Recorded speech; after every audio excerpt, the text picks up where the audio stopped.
ఈరోజు మిమ్మల్ని ప్రేమిస్తున్నాడు కాబట్టి మిమ్మల్ని ఏం చేస్తున్నాడు తెలుసా? దేవుడు నిలిపేస్తున్నాడు. అర్థమైందా? మిమ్మల్ని అందరినీ దేవుడు ఏం చేస్తాడంటే కొలుములో వేస్తున్నాడు. మీరు బంగారం. అర్థమైందా?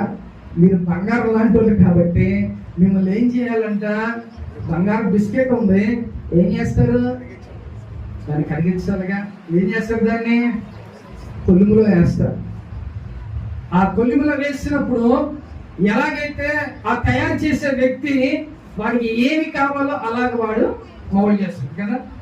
చెవులకు కావాలో చెవులు, ఉంగరాలు కావాలి ఉంగరాలు, లేకపోతే మనకి ఇంకా ఒక చైన్ కావాలంటే చైన్, బ్రాస్లెట్ కావాలంటే ఇలాగా తయారు చేస్తారు. అవి ఎలాంటివి అండి? బంగారం ఎలాంటిది? విలువైనది, చాలా ఇంపార్టెంట్. ఇప్పుడు బాగా రేటు పెరిగిపోయింది కదా, అది చాలా విలువైనది.